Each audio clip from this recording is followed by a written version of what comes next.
তারপরে কি আসলো?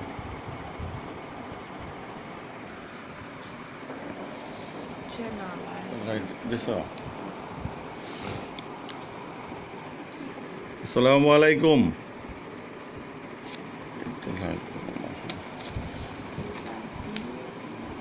তোমরা কি শুনতে পাচ্ছ?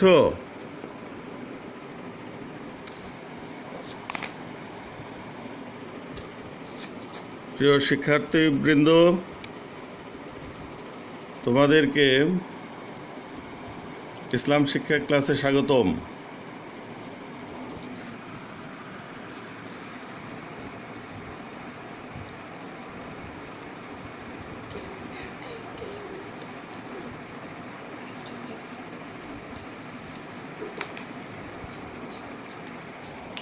আজকে বিশ্বব্যাপী কোভিড-19, যেটি করোনা নামে পরিচিত,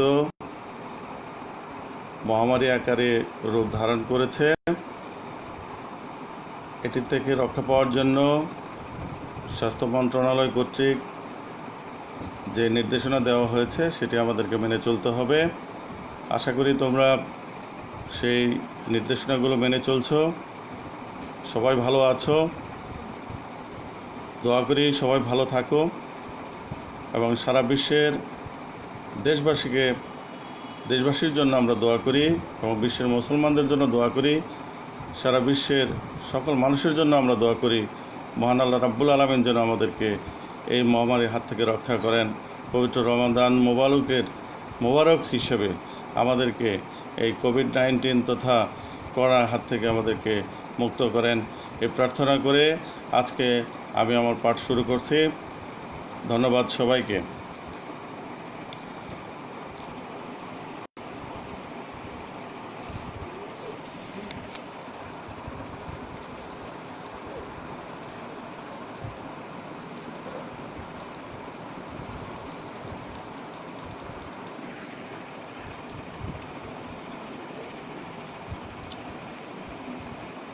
আমাদের আজকের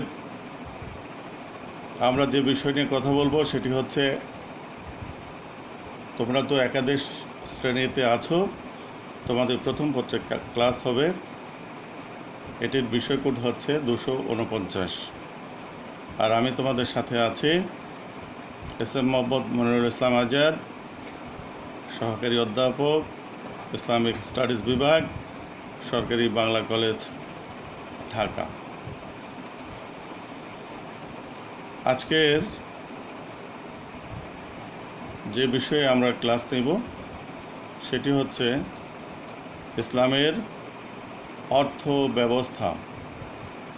পঞ্চম অধ্যায়ে তোমরা পাবে, তোমাদের পাঠ্য বইয়ে যদি পঞ্চম অধ্যায়ে যাও তাহলে দেখতে পাবে যে সেখানে পঞ্চম অধ্যায়ে আছে ইসলামের অর্থ ব্যবস্থা। তো ইসলামের অর্থ ব্যবস্থা বলতে আমরা কি বুঝি?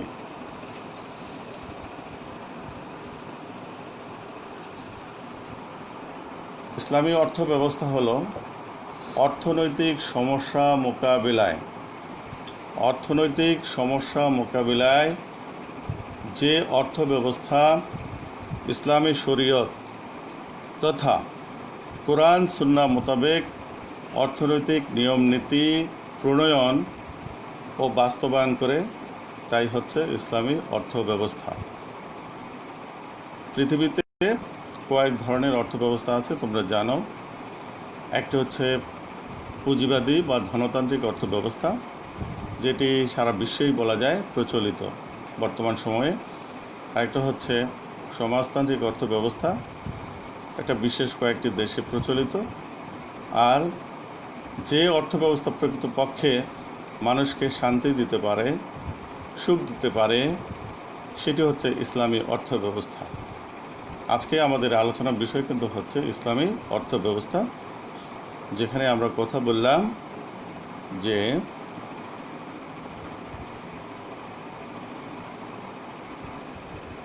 উল্টো হচ্ছে। তো আমাকে দেখা যাচ্ছে কোথায়?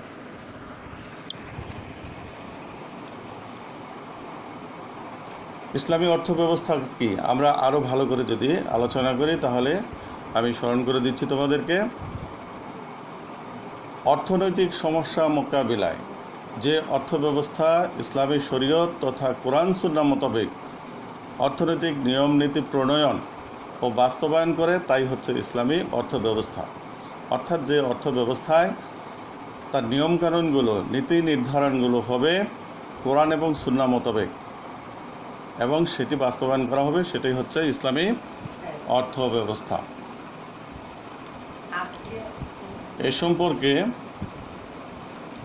একজন বিশিষ্ট ইসলামী অর্থনীতিবিদ, তোমরা তার নাম জেনে থাকবে, ডক্টর এম এ মান্নান, তিনি বলেছেন, Islamic economics is a social science which studies economic problems of the people in the light of Islam. বিশিষ্ট অর্থনীতিবিদ ডক্টর এম এ মান্নান, নামটা মনে রাখবে, তিনি খুবই জনপ্রিয় ব্যক্তিত্ব ইসলামী ইকোনমিক্সের ওপর। কী নাম বলছে? Doctor M A Mannan. তিনি বলছেন, ইসলামিক ইকোনমিক্স ইজ এ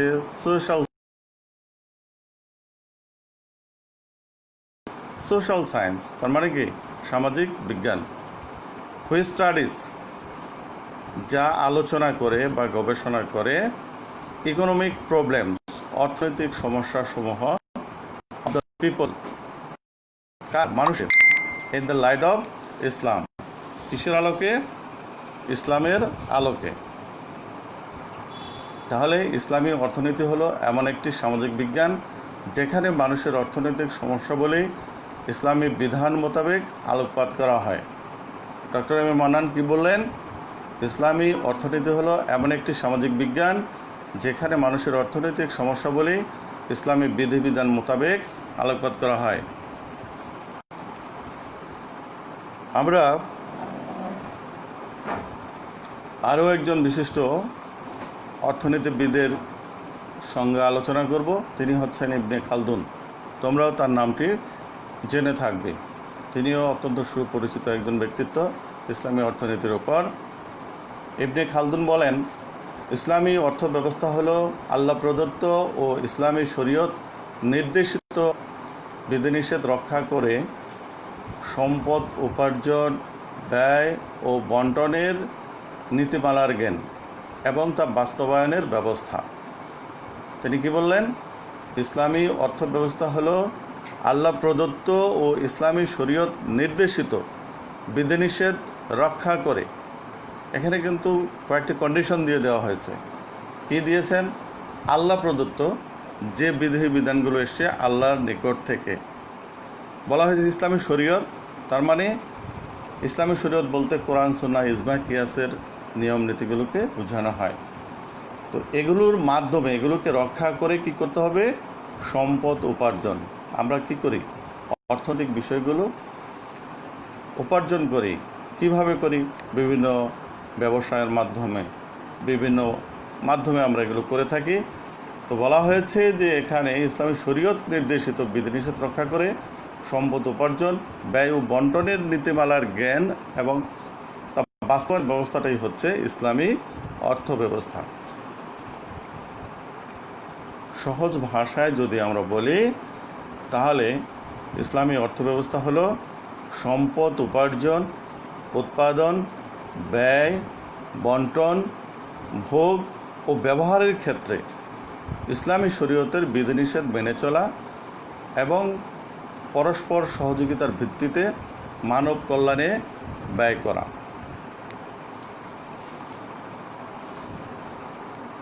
আমরা একটা বিষয় কিন্তু এখানে লক্ষ্য করলাম যে অর্থনৈতিক বিষয়ে যে বিষয়গুলো রয়েছে, যেমন কি আছে? উৎপাদন আছে, উপার্জন বা অর্জন, ব্যয়, ভোগ, ব্যবহার। এই প্রত্যেকটি ইন্ডিকেটরের ক্ষেত্রে ইসলামী অর্থব্যবস্থা কী করে? ইসলামী শরীয়ত মোতাবেক যে বিধিবিধান আছে সেগুলো বাস্তবায়ন করে, সেগুলোর মাধ্যমেই এই বিষয়গুলো পরিচালিত হয়। প্রতিটি অর্থব্যবস্থার কতগুলো পরিধি এবং বিষয়বস্তু আছে। প্রতিটি সংগঠনেরই আসলে কি থাকবে? পরিধি এবং বিষয়বস্তু, অর্থাৎ এটা কোন কোন জায়গা পর্যন্ত, কোন কোন ক্ষেত্র পর্যন্ত কাজ করবে বা এর আলোচনা কি কি বিষয় নিয়ে, সেগুলি হচ্ছে মূলত পরিধি এবং বিষয়বস্তু। তো সাধারণ অর্থব্যবস্থা, পরিধি এবং বিষয়বস্তুর সকল কিছুই কিন্তু ইসলামী অর্থব্যবস্থাতে বিদ্যমান। সাধারণ অর্থনীতি বা অর্থব্যবস্থা, যেমন আমরা বলেছি ধনতান্ত্রিক অর্থব্যবস্থা, সমাজতান্ত্রিক অর্থব্যবস্থা, এর প্রত্যেকটা ক্ষেত্রেই যে যে বিষয় নিয়ে আলোচনা করা হয়, অর্থনৈতিক সংক্রান্ত আলোচনা করা হয়, ইসলামী অর্থনীতিতে তার সব কিছুই রয়েছে। অর্থাৎ এর পরিধি এবং বিষয়বস্তুর মধ্যে তার সব কিছুই রয়েছে। অধিকন্তু ইসলামী অর্থনীতিতে ধর্মীয় বিধিবিধান, নৈতিকতা, মানবিকতা, ভ্রাতৃত্ব, সহমর্মিতা, মানব কল্যাণ প্রভৃতি বিষয়গুলো ইসলামী অর্থব্যবস্থার পরিধি এবং বিষয়বস্তুর অন্তর্গত। অর্থাৎ আমরা দেখতে পাচ্ছি যে অর্থনৈতিক লেনদেন করাটাই হচ্ছে আসলে অর্থনীতি বা অর্থব্যবস্থার একটা অংশ। কিন্তু ইসলামী অর্থব্যবস্থায় এই বিষয়গুলোকে বিশেষভাবে গুরুত্ব দেওয়া হয়েছে। সেটা কি? ধর্মীয় বিধিবিধান। কী বিষয়? ধর্মীয় বিধিবিধান, নৈতিকতা, মানবিকতা, ভ্রাতৃত্ব, সহমর্মিতা তথা মানব কল্যাণ। এই বিষয়গুলো ইসলামী অর্থনীতির বা অর্থব্যবস্থা পরিধি এবং বিষয়বস্তুর অন্তর্গত। তার মানে আমরা অনেক ক্ষেত্রে কিন্তু লক্ষ্য করে থাকি যে ধর্মীয় জ্ঞানের বাইরে যদি আমরা কোনো কাজ করি, তাহলে দেখা যায় অনেক ক্ষেত্রেই আমরা কী করে থাকি, মানবিকতাটাকে আমরা লুকিয়ে রাখি। অর্থাৎ যেখানে সহজ হওয়া দরকার সেখানে আমরা কঠিন হয়ে যাই, আবার যেখানে কঠিন হওয়া দরকার সেখানে সহজ হয়ে যায়। কিন্তু ইসলামী অর্থ ব্যবস্থা আমাদেরকে মানবিকতা শেখায়, সহমর্মিতা শেখায়, নৈতিকতা শেখায়। তো আমরা এখন যে বিষয়টি নিয়ে কথা বলবো সেটি হচ্ছে ইসলামী অর্থব্যবস্থার মূলনীতি। আমরা বলছি যে মূলনীতি বা যেটিকে বলা হয় কনস্টিটিউশন, কোনো সংগঠন বা প্রতিষ্ঠানকে সুন্দরভাবে, সঠিকভাবে গতিশীল করার জন্য বা চলমান রাখার জন্য কতগুলো মূলনীতির প্রয়োজন। কারণ মূলনীতি না থাকলে ওই কাজটি করতে গিয়ে মাঝপথে দেখা যাবে কোনো একটি সমস্যার উদ্ভব হয়েছে এবং সেটি নিয়ে বিভিন্ন মতভেদ দেখা দেবে এবং সেই কাজটি আর সামনে আগানো যাবে না। সেই জন্য পূর্বেই কী করা হয়, যে কোনো সংগঠনের জন্য মূলনীতি নির্ধারণ করা হয়। ইসলামী অর্থব্যবস্থার তেমনি কতগুলো মূলনীতি রয়েছে। আমরা যদি আলোচনা করি তাহলে দেখতে পাই, সম্পদের একচ্ছত্র মালিক একমাত্র আল্লাহ। সম্পদের একচ্ছত্র মালিক হচ্ছেন মহান আল্লাহ রাব্বুল আলামিন। আমরা কিন্তু এই বিষয়গুলো নিয়ে বিভিন্ন ধরনের কথা বলে থাকি, অনেকে অনেক ধরনের কথা বলি, সম্পদের মালিক জনগণ বা এরকম বিভিন্ন ধরনের কথা হয়। তবে ইসলামী অর্থনীতির প্রথম এবং সর্বশ্রেষ্ঠ মূলনীতি হচ্ছে সম্পদের মালিক হচ্ছেন একমাত্র মহান আল্লাহ রাব্বুল আলামিন। মানুষকেও সম্পদের সাময়িক এবং সীমিত ব্যক্তি মালিকানা দেওয়া হয়েছে। কিভাবে? যে পৃথিবীতে আমরা যে অর্থনৈতিক লেনদেন করছি এটা মূলত কিন্তু আমরা মানুষরাই করছি। মহান আল্লাহ রাব্বুল আলামিন মানুষকে পৃথিবীতে পাঠিয়েছেন তার ইবাদত করার জন্য, পাশাপাশি তার খলিফা হিসেবে তার যে বিধিবিধান বা তার যে কার্য আছে সেগুলো সম্পাদন করার জন্য। আর এই কারণেই মানুষ পৃথিবীতে সাময়িকভাবে, সীমিতভাবে ব্যক্তি মালিকানা লাভ করেছে। আমরা কিভাবে বুঝতে পাই যে মানুষেরও মালিকানা রয়েছে ইসলামী অর্থনীতিতে? ইসলামী অর্থনীতিতে কিন্তু কি রয়েছে? সুস্পষ্টভাবে উত্তরাধিকার নীতিমালা বর্ণনা করা হয়েছে। সেটা লক্ষ্য করলে আমরা দেখতে পাই যে আসলে ইসলামী অর্থনীতিতেও মানুষকে সাময়িক এবং সীমিত ব্যক্তি মালিকানা প্রদান করা হয়েছে। অর্থব্যবস্থার আরেকটি অত্যন্ত গুরুত্বপূর্ণ বিষয় হচ্ছে সুদ। আসলে আমরা জানি সুদ নিয়ে অনেক কথা আছে। ইসলাম এটাকে সম্পূর্ণরূপে নিষিদ্ধ ঘোষণা করেছে। তো আমরা যে বলছিলাম প্রচলিত অর্থব্যবস্থা, বিশেষ করে সমাজতান্ত্রিক অর্থব্যবস্থা, ধনতান্ত্রিক বা পুঁজিবাদী অর্থব্যবস্থায় কিন্তু সুদ বৈধ, কিন্তু ইসলামী অর্থব্যবস্থায় সুদ সম্পূর্ণরূপে হারাম।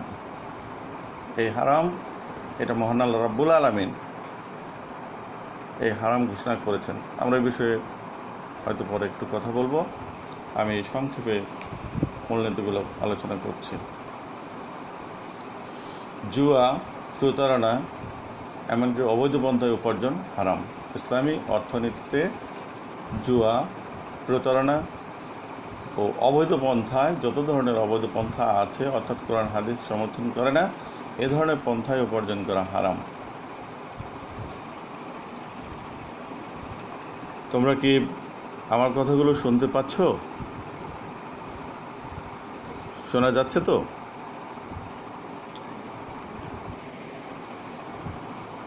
ধন্যবাদ মনোযোগ দিয়ে শোনার জন্য। আমি চেষ্টা করছি তোমাদের সাথে ক্লাসটাকে একটু সুন্দর করে সম্পন্ন করার জন্য। যদিও আমরা এখন মুখোমুখি নই, তবু মনে মনে ধারণা করতে হবে আমরা মুখোমুখি আছি। তো আমাদের আরেকটা যে বিষয়, সেটি হচ্ছে কি, জুয়া, প্রতারণা ও অবৈধ পন্থায় উপার্জন করা হারাম। হারাম জিনিসের উৎপাদন, বিপণন, ব্যবসায় হারাম। ইসলামী অর্থনীতিতে হারাম জিনিসের উৎপাদন নিষিদ্ধ, বিপণন বা বাজারজাতকরণ নিষিদ্ধ, এবং সেটি ক্রয় বিক্রয় বা ব্যবসায় করা নিষিদ্ধ। আরেকটি মূলনীতি হচ্ছে জাকাত ভিত্তিক অর্থ ব্যবস্থা। ইসলামী অর্থ ব্যবস্থার লেনদেনের বা অর্থের গতিশীলতার সবচেয়ে বড় মাধ্যমই হচ্ছে জাকাত। এটি নিয়েও আমরা পরবর্তীতে কথা বলবো। এবং ইসলামী রাষ্ট্রীয়ভাবে জাকাত আদায় এবং বন্টন করে থাকে। তাহলে আরেকটি মূলনীতি আমরা আলোচনা করলাম, সেটি হচ্ছে জাকাত ভিত্তিক অর্থ ব্যবস্থা এবং রাষ্ট্রীয়ভাবে জাকাত আদায় ও বন্টন।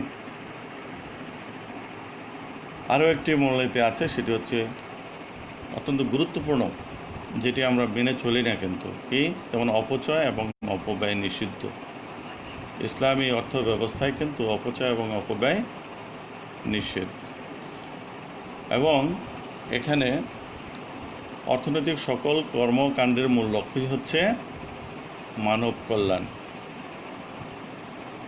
ইসলামী অর্থ ব্যবস্থার যত কর্মকাণ্ড আছে তার মূল লক্ষ্যই হচ্ছে, মূল উপলক্ষ্যই হচ্ছে, কেন্দ্রই হচ্ছে মানব কল্যাণ। ইসলামী অর্থ ব্যবস্থার কতগুলো বৈশিষ্ট্য রয়েছে, যেটি দেখেই আমরা বুঝতে পারবো যে এই অর্থ ব্যবস্থাটা আসলে কেমন। যেমন কোনো একজন ব্যক্তিকে জানতে গেলে তার কতগুলো আচার আচরণ বা বৈশিষ্ট্য যদি লক্ষ্য করা যায়, তাহলে বোঝা যায় এই ব্যক্তিটি কেমন, সে ভালো না মন্দ, তার চিন্তা চেতনাটা কেমন। তো আমরা ইসলামী অর্থ ব্যবস্থাটাকে পরিষ্কার করার জন্য, ক্লিয়ারভাবে বোঝার জন্য, সহজবোধ্য করার জন্য ইসলামী অর্থ ব্যবস্থা বৈশিষ্ট্য নিয়ে আলোচনা করব। এ পর্যায়ে ইসলামী অর্থ ব্যবস্থার বৈশিষ্ট্য যদি আমরা লক্ষ্য করি, তাহলে দেখা যায় যে সম্পদের মালিক হচ্ছে মহান আল্লাহ রাব্বুল আলামিন। যদিও মূলনীতিতে আমরা এটি আলোচনা করেছি। এ সম্পর্কে মহান আল্লাহ রাব্বুল আলামিন সূরা বাকারার 107 নম্বর আয়াতে উল্লেখ করেছেন, তুমি কি জানো না, আসমান সমূহ ও পৃথিবীর মালিক একমাত্র আল্লাহর জন্যই নির্দিষ্ট। আল্লাহ পাক সুস্পষ্টভাবে ঘোষণা করে দিয়েছেন সম্পদের মালিক, প্রকৃত মালিক হচ্ছেন তিনি। আমরা এর লক্ষ্য করলেই বুঝি, শুধু পৃথিবীটাই কিন্তু সম্পদ নয়, আসমান জমিন যত কিছু আছে সব কিছুই সম্পদের অন্তর্ভুক্ত। মানুষ আমরা যারা, তারা কতটা সম্পদের মালিকানা দাবি করতে পারি? আমরা তো কেবলমাত্র এই জমিনের মধ্যে যা কিছু আছে, সাগর মহাসাগর বা অন্যান্য গাছপালা যা কিছু আছে, প্রাণী, এতটুকুই আমরা দাবি করি। কিন্তু আজকে আমরা যদি লক্ষ্য করি, আসমান, এটা আমাদের বিশ্বাসের বিষয়। আসমান কিন্তু একটি নয়, 7টি আসমান, এবং প্রতিটি প্রথম আসমান থেকে দ্বিতীয় আসমান অনেক গুণ বড়, তারটা থেকে তারটা আরও বড়। এভাবে দ্বিতীয় থেকে তৃতীয়, তৃতীয় থেকে চতুর্থ, চতুর্থ থেকে পঞ্চম, পঞ্চম থেকে ষষ্ঠ, ষষ্ঠ থেকে সপ্তম, প্রত্যেকটাই বহুগুণ বড়। এই যে আমরা চন্দ্র, সূর্য, গ্রহ, নক্ষত্র যা আকাশে দেখতে পাই, মহাশূন্যে দেখতে পাই, এগুলো মালিককে কেউ কি ব্যক্তি মালিকানা দাবি করতে পেরেছে? কেউ পারেনি। সুতরাং এগুলোর মালিক হচ্ছেন মহান আল্লাহ রাব্বুল আলামিন। সেজন্য আল্লাহ রাব্বুল আলামিন মানুষকে একটি কথাই স্মরণ করে দিয়েছেন যে তুমি কি জানো না, আসমানসমূহ ও পৃথিবীর মালিক একমাত্র আল্লাহর জন্যই নির্দিষ্ট, অর্থাৎ এর প্রকৃত মালিক কিন্তু মহান আল্লাহ রাব্বুল আলামিন।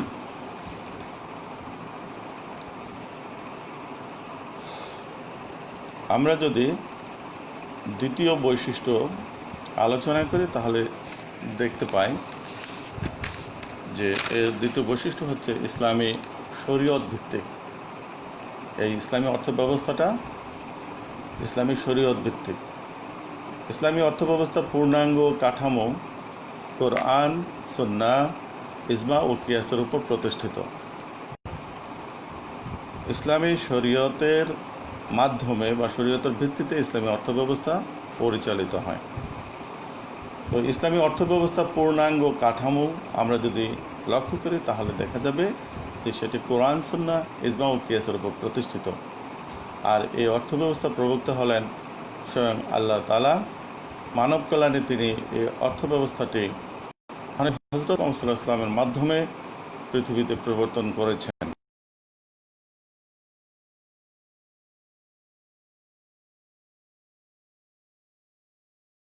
জিবরাইল আমিনের মাধ্যমে মহানবী হযরত মুহাম্মদ সাল্লাল্লাহু আলাইহি ওয়াসাল্লামের নিকটে এসে এবং তিনি নিজে এই অর্থব্যবস্থা বাস্তবায়ন করেছেন ইসলামী রাষ্ট্র প্রতিষ্ঠা করার মাধ্যমে, এবং তার নির্দেশিত পথেই আমরা কি করে থাকি, আজকে আমরা যারা তার উম্মত রয়েছি তারা এই ইসলামী অর্থব্যবস্থা পরিচালনা করে থাকি।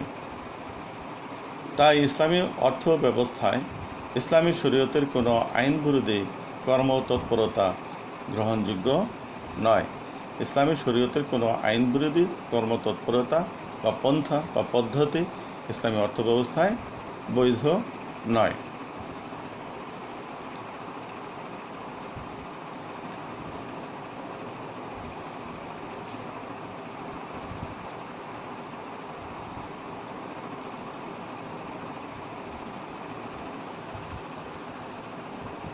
সীমিত ব্যক্তি মালিকানার কথা আমরা মূলনীতি আলোচনা করতে গিয়ে দেখেছি। সেখানে আমরা বলেছিলাম উত্তরাধিকার নীতির কথা। ইসলামী অর্থব্যবস্থার আরেকটি গুরুত্বপূর্ণ যে বৈশিষ্ট্য বা ক্যারেক্টারিস্টিক্স আমরা বলবো সেটি হচ্ছে সুদ।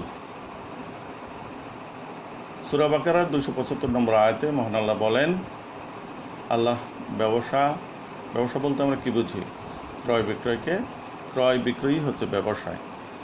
এটিকে আল্লাহ কি করেছেন? হালাল করেছেন। আর সুদকে করেছেন হারাম। সুদ আসলে কি? সুদ হলো যে কোনো ব্যক্তি কাউকে একটি নির্দিষ্ট সময়ের জন্য একটি নির্দিষ্ট হারে তার কাছ থেকে রিটার্নের জন্য বা আদায় করার উদ্দেশ্যে যদি কাউকে অর্থ প্রদান করে, তাহলে ওই ব্যক্তিকে যে সে অতিরিক্ত ওই ব্যক্তির কাছ থেকে অতিরিক্ত গ্রহণ করবে সেটাই হচ্ছে সুদ। খেয়াল করে দেখো যে সুদের ক্ষেত্রে সুদের মহাজন যিনি, তিনি যে টাকা দিয়েছেন একটা নির্দিষ্ট সময় পর সেই টাকা পাশাপাশি যে হারে তাকে পরবর্তীতে দিতে হবে সেই টাকা সহ একটা নির্দিষ্ট সময় পর তিনি গ্রহণ করবেন। তার মানে তার কিন্তু কোনো সুদের যে মহাজন তার কিন্তু কোনো লজ এখানে নেই। সে যে টাকা দিয়েছে সেই টাকার থেকে অতিরিক্ত টাকা সহ সে একসময় পেয়ে যাবে। কিন্তু প্রকৃতপক্ষে যিনি টাকাটা নিলেন বা কোনো কাজে লাগালেন, তিনি সেই টাকার থেকে ব্যবসায় করে বা অন্যান্য কার্য সম্পন্ন করে ওই পরিমাণ অর্থ উপার্জন করতে পারলেন কিনা সেই বিষয়টা কিন্তু এখানে সুদ কারবারি বা মহাজনরা দেখেন না। তার মানে কি, এখানে মহাজনের জন্য কোনো রিস্ক নেই, ঝুঁকি নেই, কিন্তু ব্যবসায় কি আছে? লাভ আছে লস আছে বা লোকসান আছে, ঝুঁকি আছে। কারণ ব্যবসায় করতে গেলে কি হতে পারে, লাভও আসতে পারে, আবার লোকসানও হতে পারে। এই জন্য ব্যবসায়টাকে আল্লাহ রাব্বুল আলামিন হালাল করেছেন। সুদটাতে যেহেতু আসলে এটা হচ্ছে কোনো ব্যক্তির উপর অবিচার করা, নির্যাতন করা, অত্যাচার করা। কারণ কোনো কারণে সুদ গ্রহীতা টাকাটা নিয়ে সে ভালোভাবে কাজে লাগাতে পারলো না, কিন্তু তাকে যথাসময়ে প্রদান করতে হবে। সেই ক্ষেত্রে তাকে আরও কী করতে হয়, নতুন করে সুদ গ্রহণ করতে হয়। তার মানে সে ক্রমশ দেনার মধ্যে থেকে যায় এবং তার অর্থনৈতিক উন্নয়নের পরিবর্তে সেটি আরও খারাপের দিকে যায়। কিন্তু ব্যবসার ক্ষেত্রে সেটি নয়। ব্যবসায় করতে গেলে কিন্তু উভয় পক্ষকেই এর ঝুঁকি গ্রহণ করতে হয়। যিনি বিক্রেতা তারও সে ঝুঁকি থাকে, আবার যে ক্রেতা তারও থাকে। সেজন্য উভয়ের সমঝোতার ভিত্তিতেই এই ক্রয় বিক্রয় সম্পন্ন হয়ে থাকে।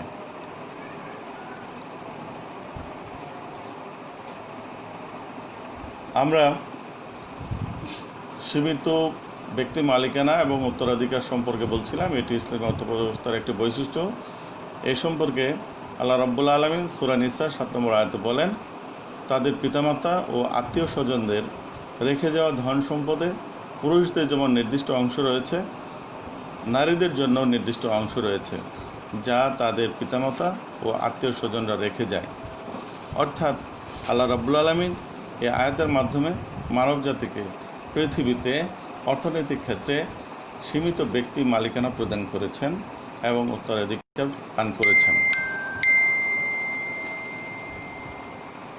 আমরা আরেকবার খেয়াল করতে চাই যে সূরা নিসার ৭ নম্বর আয়াতে মহান আল্লাহ রাব্বুল আলামিন বললেন, তাদের পিতামাতা ও আত্মীয় স্বজনদের রেখে যাওয়া ধন সম্পদে পুরুষদের যেমন নির্দিষ্ট অংশ রয়েছে, নারীদের জন্য নির্দিষ্ট অংশ রয়েছে, যা তাদের পিতামাতা ও আত্মীয় স্বজনরা রেখে যায়।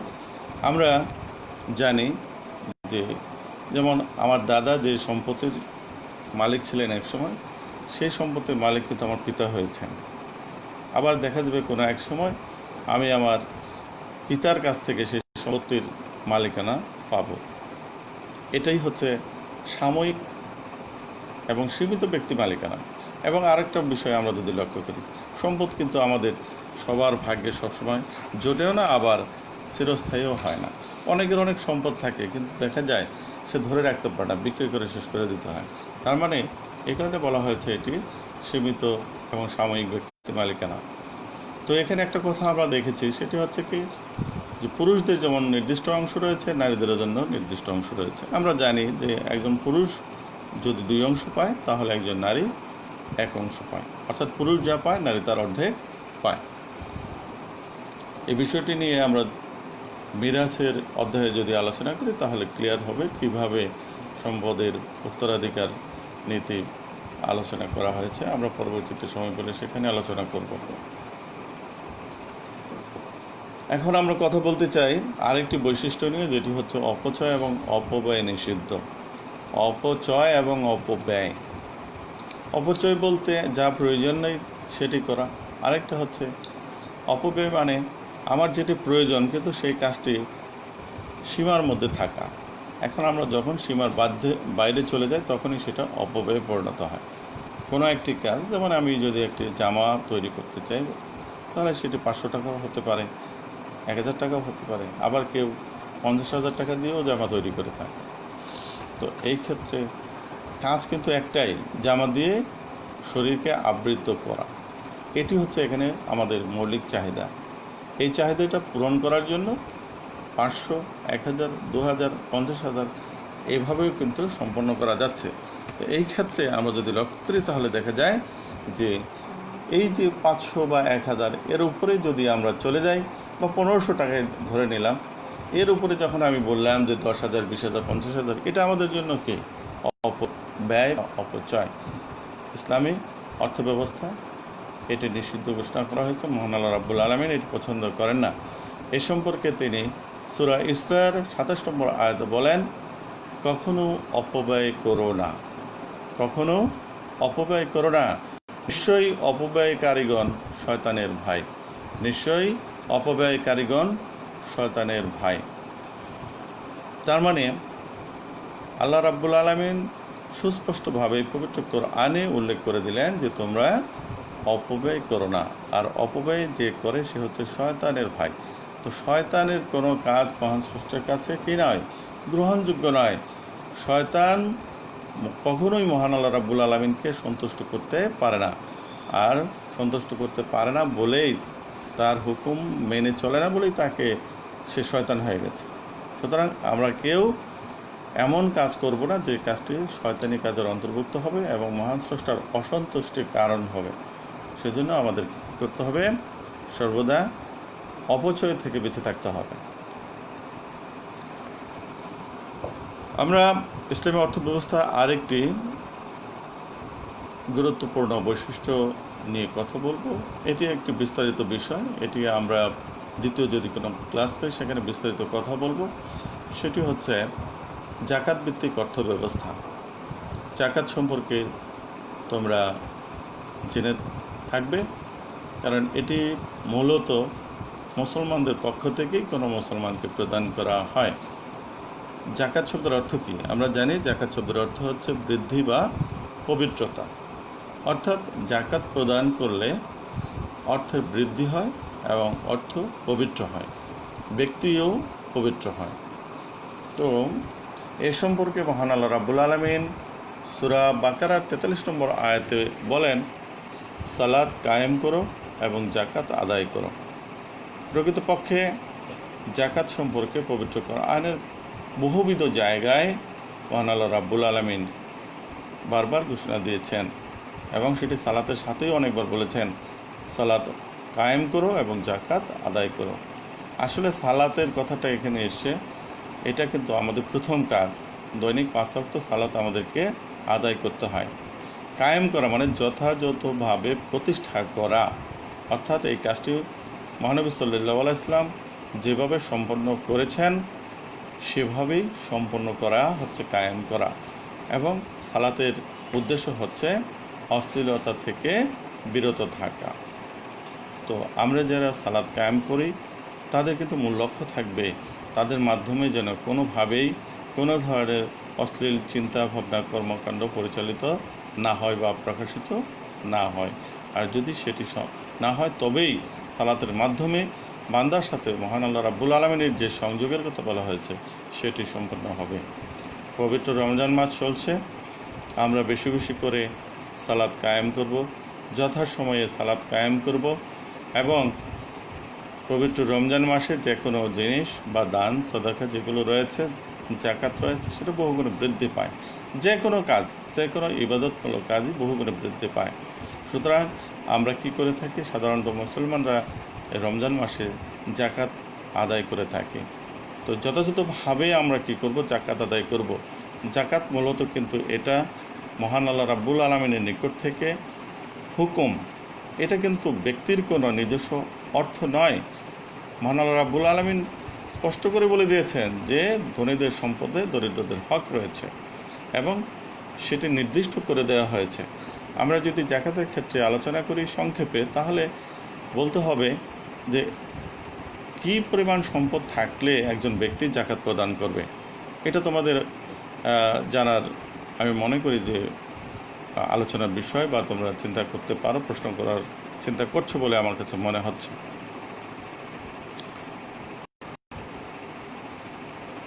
জাকাতের নিসাব নির্ধারণ করা হয়েছে স্বর্ণ এবং রৌপ্যের ভিত্তিতে। আমরা যদি স্বর্ণের নিসাব খেয়াল করি তাহলে দেখতে পাবো যে যদি কোনো ব্যক্তির কাছে বছরান্তে মানে 1 বছর পর 7.5 ভরি বা তোলা স্বর্ণ অথবা সমপরিমাণ অর্থ, অর্থাৎ বর্তমান বাজার মূল্যে যদি 7.5 ভরি স্বর্ণের পরিমাণ অর্থ কোনো ব্যক্তির কাছে 1 বছর, পূর্ণ 1 বছর থাকে, তাহলে ওই ব্যক্তিকে কি করতে হবে, জাকাত প্রদান করতে হবে। আর এই জাকাত প্রদানের হার হচ্ছে শতকরা 2.5 ভাগ, তার মানে হচ্ছে 40 ভাগের 1 ভাগ অথবা 2.5%। তো আমরা স্বর্ণের নিসাবের কথা জানলাম। আরেকটি নিসাব রয়েছে, সেটি হলো রৌপ্য। যদি কোনো ব্যক্তির নিকট 52.5 তোলা রৌপ্য বা সমপরিমাণ অর্থ থাকে তাহলে তাকে জাকাত প্রদান করতে হবে, এবং সেটির ক্ষেত্রেও হার হচ্ছে শতকরা 2.5 ভাগ, অর্থাৎ 40 ভাগের 1 ভাগ বা 2.5%।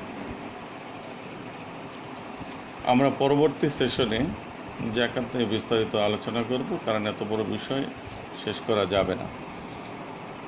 তো আমরা বৈশিষ্ট্য নিয়ে কথা বলছি, এখানে আরেকটি বিশেষ বৈশিষ্ট্যের কথা নিয়ে কথা বলবো, সেটি হচ্ছে বৈধ উপার্জন। বৈধ উপার্জন, যেমন আমরা কিন্তু একটা বিষয় শুনে থাকি, সেটি হচ্ছে কি যে ইবাদত কবুলের পূর্ব শর্ত হচ্ছে বৈধ পন্থায় উপার্জন এবং তা ভোগ।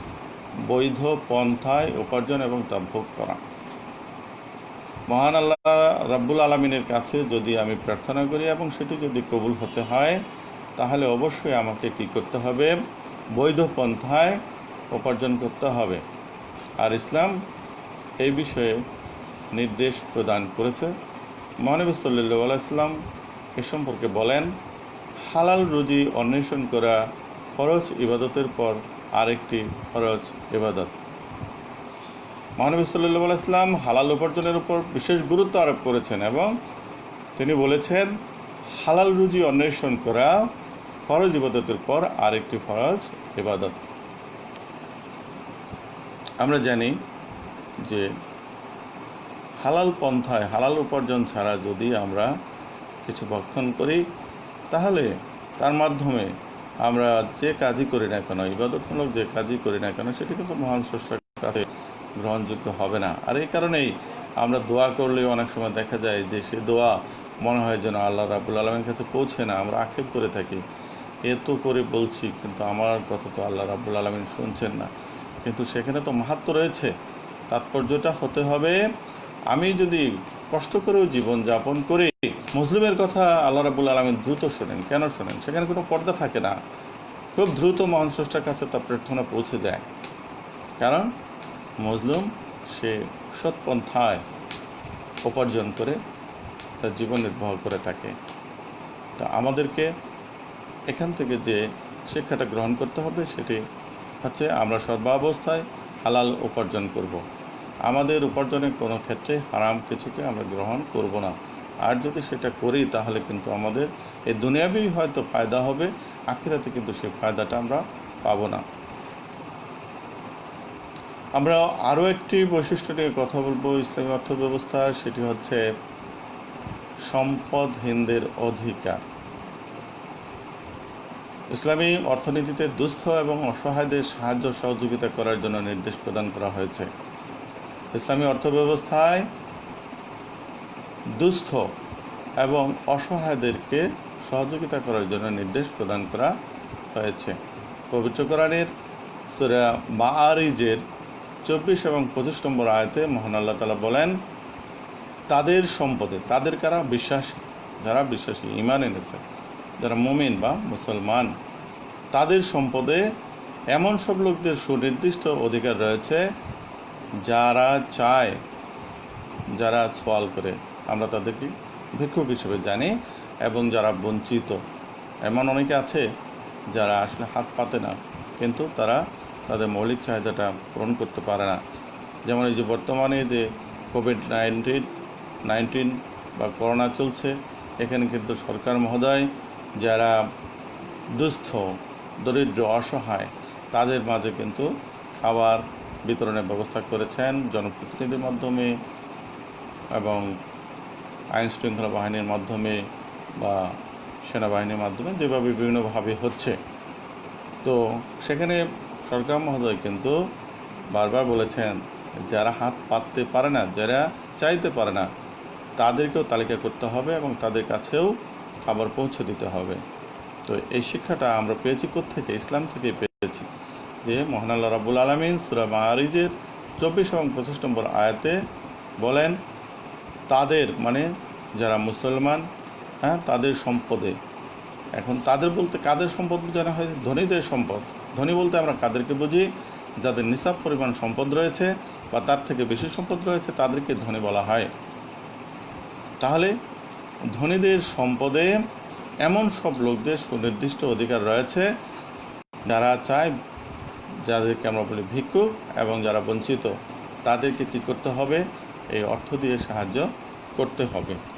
যেমন আমরা যদি লক্ষ্য করি তাহলে দেখতে পাই যে জাকাত আমরা যারা দেব তারা কোন কোন খাতে জাকাত প্রদান করব। মহান আল্লাহ রাব্বুল আলামিন কিন্তু কোরআনে সুস্পষ্টভাবেই 8টি খাতের কথা, জাকাতের 8টি খাতের কথা উল্লেখ করেছেন।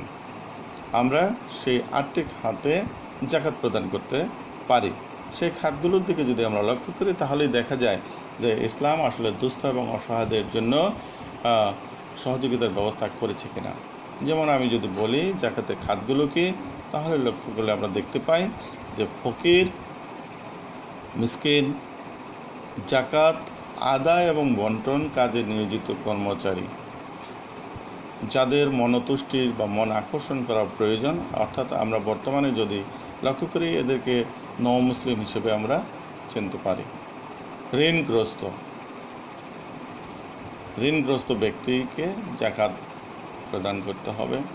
ঋণগ্রস্ত বলতে এখন আসলে কি বোঝায়? কোটিপতিও ঋণী আছে, 1000 কোটি টাকা তারও ঋণী আছে। আসলে এখানে ঋণগ্রস্ত বলতে ওই ব্যক্তিকে বোঝানো হয়েছে যে ব্যক্তির মৌলিক চাহিদা পূরণ করার মতো অর্থ নেই। মৌলিক চাহিদা পূরণ করতে গিয়ে তাকে ঋণ করতে হয় এবং সেই ঋণ সে পরিশোধ করার ক্ষমতা রাখে না।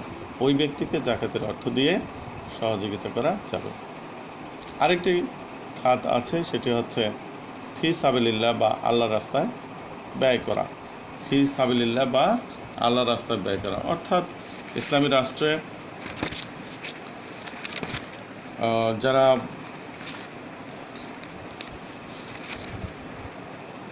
জিহাদরত, অর্থাৎ রাষ্ট্র রক্ষার কাজে যারা নিয়োজিত, এবং আল্লাহ রাস্তায় বলতে আরও একটা বিষয়কে বোঝানো হয়, সেটি হচ্ছে ইলম অন্বেষণ করা।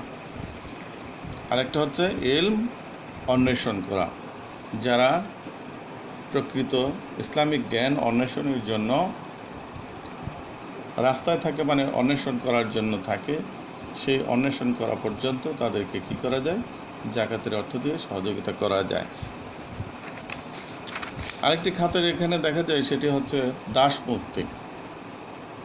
যদিও আমাদের দেশে এখন দাসপ্রথা ওইভাবে নেই, কিন্তু একসময় ছিল। এখনও যদি কোনো ব্যক্তি ওরকম থাকে যে কোনো ব্যক্তির সাথে সে চুক্তিবদ্ধ হয় যে তাকে একটা নির্দিষ্ট পরিমাণ অর্থ দিলে সে তার থেকে মুক্ত পাবে, স্বাধীন হবে, তাহলে ওই ব্যক্তিকে জাকাতের অর্থ দিয়ে সাহায্য করা যাবে। আরেকটা খাতের কথা আমরা বলবো, সেটি হচ্ছে মুসাফির বা পথচারী, অর্থাৎ কোনো ব্যক্তি তার নিজ গ্রাম থেকে বা বাড়ি থেকে যদি সে 48 মাইল দূরে অবস্থান করে তাহলে তাকে মুসাফির বলা হয়। এই অবস্থায় তার কাছে যে অর্থ ছিল সেগুলো যদি শেষ হয়ে যায় তাহলে সে তার প্রয়োজনীয় কার্য সম্পন্ন করার জন্য জাকাত গ্রহণ করতে পারবে, যদিও সে ধনী ব্যক্তি হয়, কিন্তু ওই অবস্থায় তো তার কাছে কোনো অর্থ নেই। সেজন্য মুসাফির যদি কোনো সমস্যায় পড়ে তাহলে ওই ব্যক্তি জাকাতের অর্থ গ্রহণ করতে পারবে, তার মানে তাকে জাকাতের অর্থ দিয়ে সাহায্য করা যাবে। ইসলামী অর্থব্যবস্থার আরেকটি বিশেষ বৈশিষ্ট্য হচ্ছে অবৈধ উপার্জন নিষিদ্ধ। অবৈধ উপার্জন আমাদের দেশে এবং সারা বিশ্বে আমরা যদি লক্ষ্য করি তাহলে দেখা যায়, আমাদের সাধারণ জ্ঞানে কিন্তু আমরা দেখতে পারি যে এই কার্যটা আসলে কি না, বৈধ নয়। যেমন নেশাদ্রব্য ইসলামে কি? উৎপাদন, বিপণন, বাজারজাতকরণ সব কিছুই হারাম।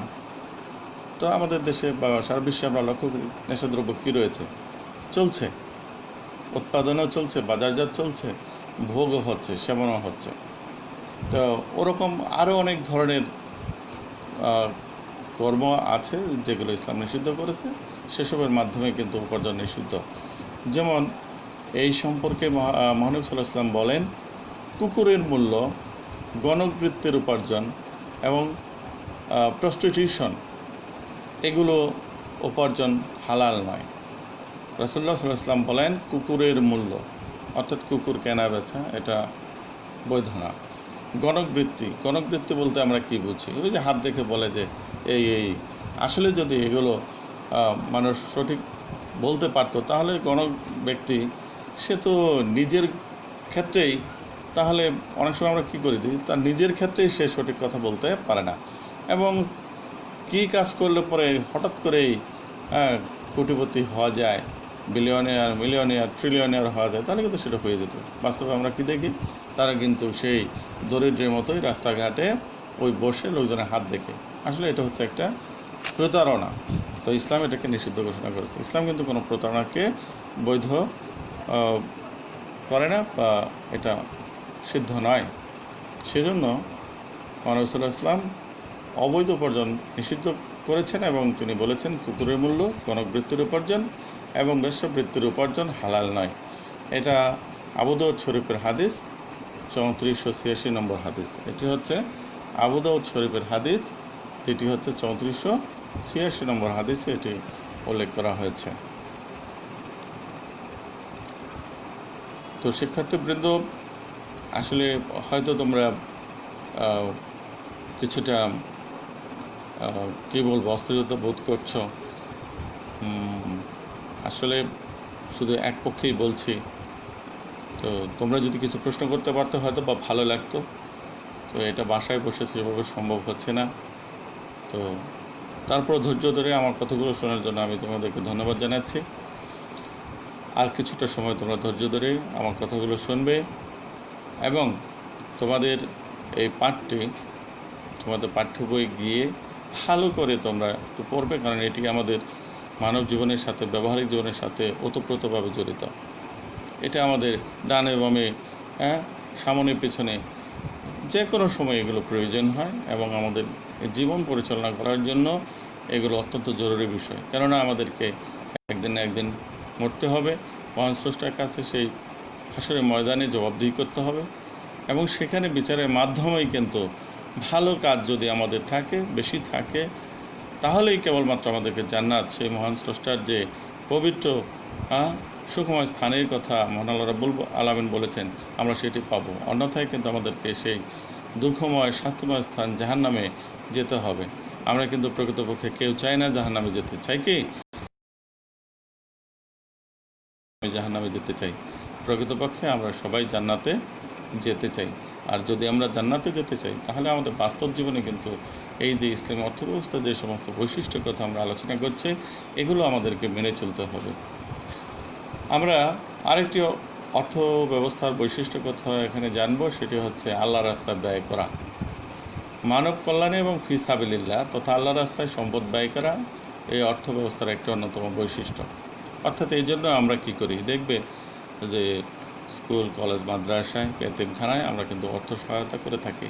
যারা বিদ্যা অর্জন করতে চায়, তারা যদি পড়াশোনা সঠিকভাবে চালাতে না পারে, বই পুস্তক, অনেক সময় থাকা খাওয়ার ব্যবস্থা করা, এগুলো কিন্তু আমরা করে থাকি। আর এগুলোর প্রেরণা আমরা কোথায় পেয়েছি? পবিত্র কোরআন থেকে পেয়েছি। সূরাতুল মুনাফিকুনের 10 নম্বর আয়াতে মহান আল্লাহ তাআলা বলেন, আমি তোমাদের যা কিছু অর্থ সম্পদ দিয়েছি তা থেকে মৃত্যু আসার আগেই আল্লাহর রাস্তায় ব্যয় করো। মহান আল্লাহ রাব্বুল আলামিন কিন্তু মানুষকে লক্ষ্য করে বলেছেন, আমি তোমাদের যা কিছু অর্থ সম্পদ দিয়েছি তা থেকে মৃত্যু আসার আগেই আল্লাহর রাস্তায় ব্যয় করো। তার মানে ব্যক্তি যে সম্পদ উপার্জন করবে, সেই সম্পদ থেকে কিছু অংশ সে কী করবে? আল্লাহর রাস্তায় ব্যয় করবে। আল্লাহর রাস্তায় বলতে আল্লাহর নির্দেশিত পথে ব্যয় করা, এবং দুস্থ অসহায়দের জন্য ব্যয় করা। এবং আরও কিছু আছে, দুস্থ অসহায়ের পাশাপাশি কিন্তু জারিয়া আছে, কে? সাদাকায়ে জারিয়া। এমন কিছু কর্ম রয়েছে যেগুলো হচ্ছে সামষ্টিক কর্ম। যেমন তুমি যদি কোনো হাসপাতাল, স্কুল প্রতিষ্ঠা বা মাদ্রাসা প্রতিষ্ঠা, মসজিদ প্রতিষ্ঠা, কিংবা রাস্তাঘাট নির্মাণ করো, এগুলোর জন্যও কিন্তু কী হবে? অর্থ আদায়ের কারণে, এই অর্থ ব্যয় করার কারণে মহান স্রষ্টার নিকট থেকে সওয়াব পাওয়া যাবে। এবং এই সাদাকায়ে জারিয়া যেটি, সেটা কিন্তু শেষ হয় না। ব্যক্তির মৃত্যুর পরও কাল কিয়ামত পর্যন্ত কিন্তু সে এই কাজে সওয়াব পেতে থাকবে। সেই জন্য আমরা যারা বিত্তশালী, নিসাবের অধিকারী হয়েছি, আমাদের যাদের মৌলিক চাহিদা পূরণের পরেও প্রচুর অর্থ রয়েছে, সেই অর্থগুলো দিয়ে আমরা এই ভালো ভালো কাজগুলো করব। যেমন ধরো, আমাদের কিছু চিন্তা চেতনার অভাব আছে। যেমন আমরা যদি ইসলামিক হই, সে ব্যক্তি কিন্তু কখনো কোনো সিনেমা হল তৈরি করবে না। যদি আমরা ইসলামিক হই, সে ব্যক্তি কিন্তু কোনো সিনেমা নির্মাণ করবে না। আমরা যদি ইসলামিক হই, সে ব্যক্তি কিন্তু এই প্রচলিত নাটক বা এ ধরনের বিষয়গুলো কি করবে না। কিন্তু আমরা লক্ষ্য করলে দেখতে পাই যে আমাদের দেশের মানুষ আসলে ইসলামিক জ্ঞানে তারা কি রয়েছে, কমতি রয়েছে, ঘাটতি রয়েছে। এর মূল বিষয় হচ্ছে এগুলো সম্পর্কে জানা।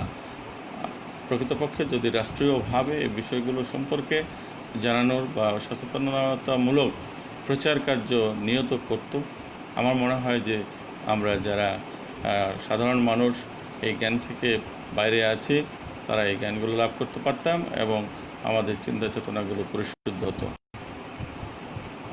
এই যে একটা বিশেষ বৈশিষ্ট্যের কথা এখানে বলা হয়েছে যে গুদামজাত নিষিদ্ধ, তার মানে সম্পদ কুক্ষিগত করে রাখা, কী উদ্দেশ্যে?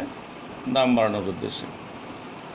আমাদের দেশের কথা লক্ষ্য করলে দেখতে পাই এবং অতীতেও আমরা শুনেছি, যখনই কোনো দুর্যোগ এসেছে তখনই কোনো একটি মহল, কোনো কিছু কিছু লোক কী করেছে, এই দুর্যোগ বা এই বিপদের সুযোগ নিয়ে তারা লাখপতি কোটিপতি ধনপতি হয়ে গেছে।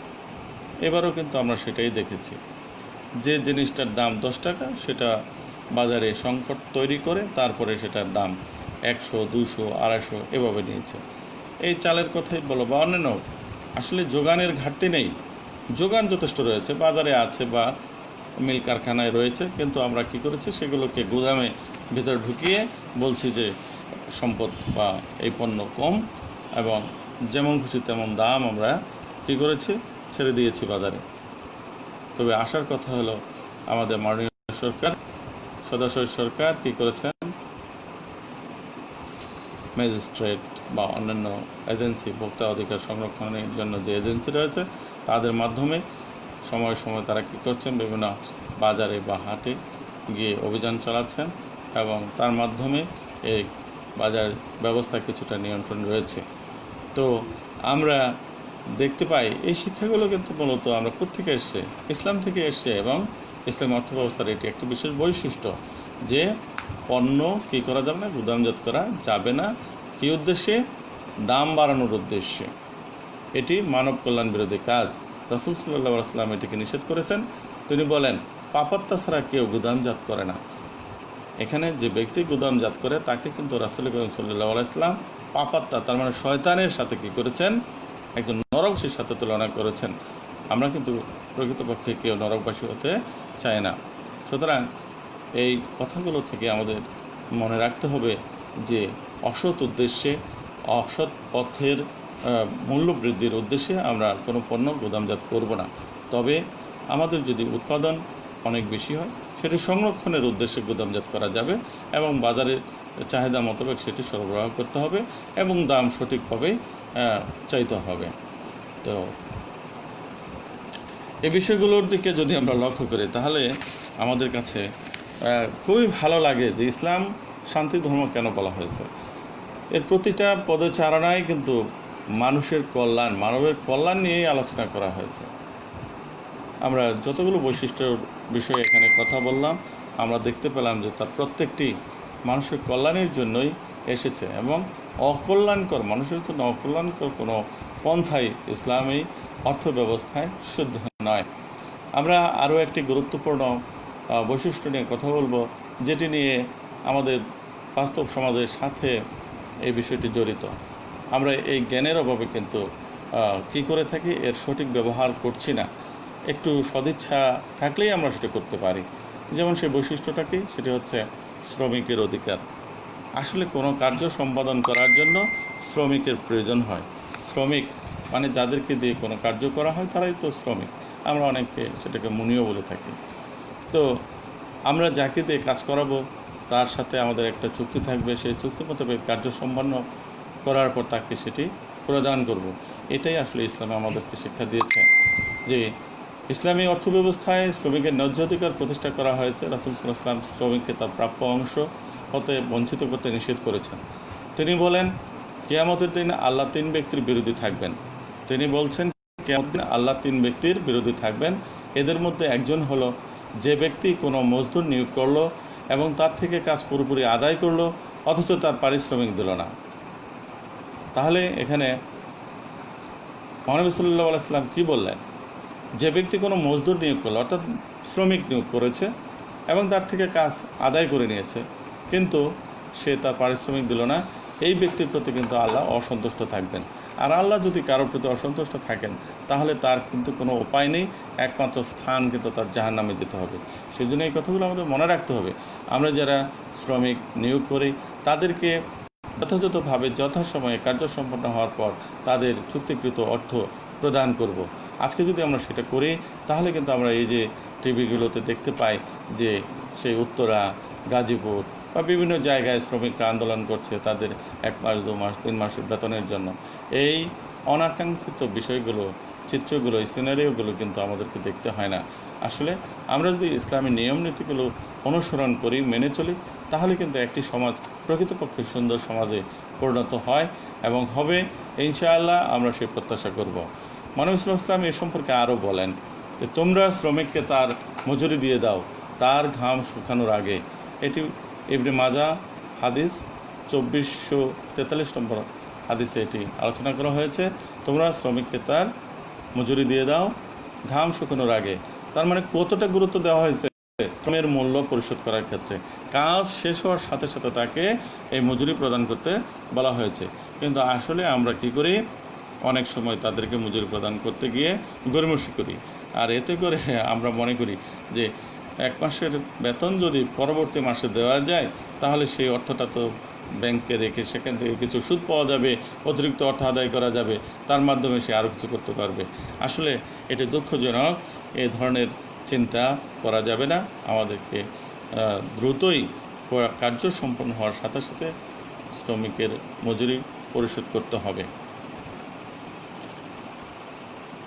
আমরা ইসলামী অর্থ ব্যবস্থার আরও একটি বিশেষ বৈশিষ্ট্য দিকে আলোকপাত করতে চাচ্ছি, সেটি হচ্ছে অর্থনৈতিক সাম্য। আসলে একটি সমাজে মানুষ সুখে থাকবে কি থাকবে না সেটি নির্ভর করে অর্থনৈতিক সাম্যের উপর।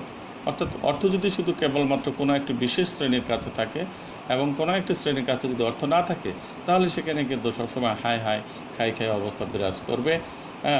সেই জন্য ইসলামী অর্থব্যবস্থার একটি বিশেষ বৈশিষ্ট্য হচ্ছে অর্থনৈতিক সাম্য। অর্থাৎ সকলের কাছেই অর্থ থাকবে, এর প্রবাহ থাকবে, প্রত্যেকেই তার মৌলিক চাহিদা পূরণ করতে সক্ষম হবে। আল্লাহ তাআলা সূরা হাশরের 7 নম্বর আয়াতে বলেন, যাতে সম্পদ তোমাদের অর্থশীলদের হাতেই পুঞ্জীভূত না হয়। আল্লাহ রাব্বুল আলামিন কিন্তু স্পষ্ট করেই দিলেন যে আসলে আমরা দেখতে পাচ্ছি যার কাছে সম্পদ আছে তার কাছেই আছে। ওই যে কথায় বলে টাকায় টাকা আনে, সবার কাছে টাকা নেই, যাদের কাছে টাকা নেই তাদের কাছে টাকা নেই। আমাদের সমাজে কিন্তু কি উঁচু নিচু শ্রেণীবিদ এবং সারা বিশ্বের বিভিন্ন সমাজেই আমরা দেখতে পাচ্ছি উঁচু নিচু শ্রেণীভেদ রয়েছে। কারণ যাদের কাছে টাকা আছে তাদের কাছে শুধু আছে, আর যাদের নাই তাদের কাছে নাই। এর মূল কারণ হচ্ছে ইসলামকে অনুসরণ না করা। ইসলামকে যদি অনুসরণ করা হতো, আমরা যে সমস্ত বৈশিষ্ট্য কথা বললাম সেসব বিষয়গুলো যদি অনুসরণ করা হতো, মেনে চলা হতো, তাহলে কিন্তু প্রত্যেকের কাছেই অর্থের কম বেশি থাকতো। রাসূলুল্লাহ সাল্লাল্লাহু আলাইহি ওয়াসাল্লাম বলেন, আল্লাহ তাদের বলতে এখানে ধনীদের বোঝানো হয়েছে, সম্পদের উপর জাকাত খরচ করেছেন। রাসূলুল্লাহ সাল্লাল্লাহু আলাইহি ওয়াসাল্লাম বলেন, আল্লাহ তাদের মানে ধনীদের সম্পদের উপর জাকাত খরচ করেছেন। তাদের মধ্যকার সম্পদশালীদের নিকট থেকে জাকাত উসুল করে তা তাদের দরিদ্রদের মধ্যে বিতরণ করে দেওয়া হবে। মুসলিম শরীফ এবং বুখারী শরীফে এটা আছে, মুত্তাফাকুন আলাইহি হাদিসটি। এই হাদিসে রাসূলুল্লাহ সাল্লাল্লাহু আলাইহি ওয়াসাল্লাম বলেন, আল্লাহ তাদের মানে ধনীদের সম্পদের উপর জাকাত খরচ করেছেন। তাদের মধ্যকার সম্পদশালীদের নিকট থেকে জাকাত উসুল মানে আদায় করে তা তাদের দরিদ্রদের মধ্যে বিতরণ করে দেওয়া হবে। অর্থাৎ এখানে দরিদ্র বলতে যে 8টি বিশেষ খাতের কথা বলা হয়েছে সেই খাতগুলোতেই জাকাত বন্টন করা হবে, অর্থাৎ হতো। রাসূলুল্লাহ সাল্লাল্লাহু আলাইহি ওয়াসাল্লাম সেই খাতগুলোতে জাকাত বন্টন করতেন। মুসলিম শরীফের 103 নম্বর হাদিস এবং বুখারী শরীফের 1331 নম্বর হাদিস।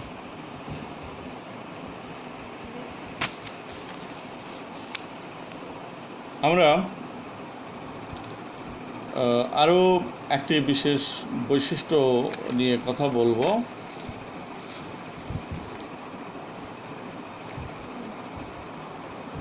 তো আমার মনে হচ্ছে যে আমাদের আলোচনা কি আর একটু বেশি হয়ে যাচ্ছে কিনা, তবে কিছুটা হয়তোবা ব্যক্তি বেশি হয়ে গেছে। তারপরেও বৈশিষ্ট্যগুলো আলোচনা না করলে এই অর্থব্যবস্থা সম্পর্কে প্রকৃতপক্ষে আমাদের ধারণার ঘাটতি থেকে যাবে। তাই আমি আরেকটু আলোচনা করছি। ইসলামী অর্থব্যবস্থার আরেকটি বিশেষ বৈশিষ্ট্য হচ্ছে জুয়া, লটারি, প্রতারণা, ঘুষ, দুর্নীতি এগুলো নিষিদ্ধ। ইসলামী অর্থব্যবস্থায় জুয়া, লটারি, প্রতারণা, ঘুষ, দুর্নীতি এগুলো নিষিদ্ধ।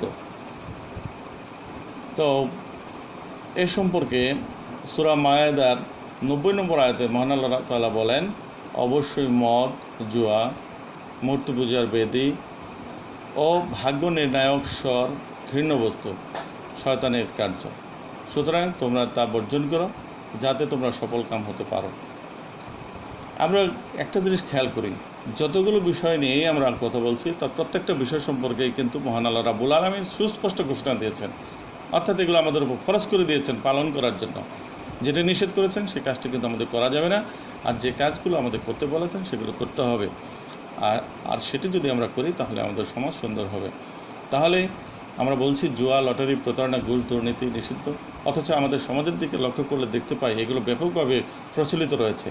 তাহলে এগুলো কেন রয়েছে? একটি কারণ হলো যে আমরা আসলে কোরআন সুন্নাহ মোতাবেক রাষ্ট্র পরিচালনা করি না। দ্বিতীয়টি হচ্ছে আমাদের এই কোরআন সুন্নাহর জ্ঞান আমাদের মধ্যে, আমাদের সাধারণ জনগণের মধ্যে একেবারেই কম, এবং আমাদের অর্থ ব্যবস্থার মধ্যে সেটা নেই। আমাদের অর্থ ব্যবস্থার মধ্যেও কিন্তু পুঁজিবাদী বা সে ধনতান্ত্রিক অর্থ ব্যবস্থা যেখানে সুদ রয়েছে। তো যদি আমাদের অর্থ ব্যবস্থায় ইসলামী অর্থ ব্যবস্থা প্রচলন করা যেত, বাস্তবায়ন করা যেত, তাহলে কিন্তু আমরা এই সুদ থেকে তথা এই যে যত রকমের ক্ষতিকারক কার্য রয়েছে, যেমন জুয়া, লটারি, প্রতারণা, ঘুষ, দুর্নীতি, এগুলোর মাধ্যমে এক পক্ষ লাভবান হয়, আরেক পক্ষ ফকির হয়ে যায়, ক্ষতিগ্রস্ত হয়ে যায়। এই জন্য ইসলাম এটাকে নিষেধ করেছে। তাহলে এগুলো থেকে মানুষ কিন্তু বিরত থাকতো। কিন্তু প্রকৃতপক্ষে এখন দেখা যাচ্ছে আমরা এই সকল বিষয় নিয়েই পড়ে আছি এবং এগুলো আমাদের জীবনের একটা অংশ হয়ে গেছে। তো ইসলামী অর্থব্যবস্থা আরেকটি বিশেষ বৈশিষ্ট্য হচ্ছে সাম্য এবং ভ্রাতৃত্ব তৈরি করে। এ সম্পর্কে আল্লাহ তাআলা বলেন, এটা সূরা বাকারা 215 নম্বর আয়াতে বলেন, তারা তোমাদের কাছে জানতে চাইবে তারা কি খরচ করবে। তুমি বলে দাও, যা কিছুই তোমরা তোমাদের পিতামাতার জন্যে, আত্মীয় স্বজনদের জন্য, ইয়াতীম, অসহায়, দরিদ্র এবং মুসাফিরের জন্য খরচ করবে, আল্লাহ রাব্বুল আলামিন তা গ্রহণ করবেন। এই যে একটা আয়াতের কথা আমরা আলোচনা করলাম, যেখানে কি বলা হয়েছে যে তারা তোমার কাছে জানতে চাইবে, অর্থাৎ আল্লাহ রাব্বুল আলামিন মুহাম্মদ সাল্লাল্লাহু আলাইহি ওয়াসাল্লামকে লক্ষ্য করে বললেন, মানুষজন তোমার কাছে জানতে চাইবে তারা কি খরচ করবে, মানে কোন খাতে খরচ করবে। তুমি বলে দাও, যা কিছুই তোমরা তোমাদের পিতামাতার জন্যে, আত্মীয় স্বজনদের জন্যে, ইয়াতিম, অসহায়, দরিদ্র এবং মুসাফিরদের জন্য খরচ করবে, আল্লাহ তাআলা তা গ্রহণ করবেন। অর্থাৎ এই যে আমরা আলোচনা করলাম পিতামাতার জন্য, আত্মীয় স্বজনের জন্য, ইয়াতিমদের জন্য, অসহায়, দরিদ্র এবং মুসাফিরদের জন্য, এদের জন্য যদি আমরা ব্যয় করি তাহলে সেটি আল্লাহ রাব্বুল আলামিন কবুল করবেন এবং আমাদেরকে তার যা বা বরকত দান করবেন। তাহলে আমাদের কি করতে হবে? এই কাজগুলো বিশেষভাবে সম্পন্ন করতে হবে। অথচ আমরা দেখতে পাই ছেলে মেয়ে অনেক ধনী হয়েছে, অত বৃদ্ধ বাবা মাকে রাস্তায় ফেলে রেখে যায়। দুঃখ লাগে, কষ্ট লাগে, কান্না আসে। আমাদের সমাজে এমনও ঘটনা আমরা দেখতে পাচ্ছি। অথচ এখানে স্পষ্টই বলে দেওয়া হয়েছে, আল্লাহ রাব্বুল আলামিন বলছেন পিতামাতার যত্ন নিতে, সর্বোচ্চ যত্ন নিতে হবে, আত্মীয় স্বজনের সাথে সুসম্পর্ক বজায় রাখতে হবে। আমাদের অর্থ থাকার পরও আমরা সেই কাজগুলো করতে পারছি না। কেন করতে পারছি না? আমাদের জ্ঞানের অভাব। তাই আমি মনে করি যে ইসলামের শিক্ষা প্রতিটি মানুষের জন্য, যেমন বলা হয়েছে তালাবুল ইলমি ফারিদাতুন আলা কুল্লি মুসলিমিন ওয়াল মুসলিমাত, ইসলাম যেমন শিক্ষাটাকে সকল মুমিন, নারী এবং পুরুষের জন্য ফরজ করে দিয়েছেন, আমাদের প্রত্যেককে ইসলামী শিক্ষায় শিক্ষিত হওয়া প্রয়োজন। ইসলামী অর্থব্যবস্থার সর্বোপরি যে বৈশিষ্ট্য সেটি হচ্ছে মানব কল্যাণ। আসলে ইসলামী অর্থব্যবস্থার অন্যতম বৈশিষ্ট্য হলো এটি মানব কল্যাণকে সর্বোচ্চ অগ্রাধিকার প্রদান করে থাকে। এই জন্য মানুষের ক্ষতিকারক কোনো পথ পন্থাকে এটি অনুমোদন করে না।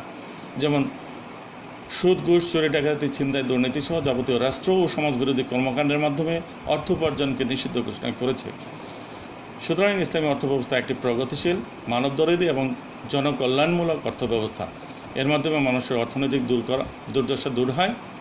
এর মাধ্যমে সমাজ থেকে অনৈতিক এবং অসৎ কর্মকাণ্ডের বিলুপ্তি ঘটে।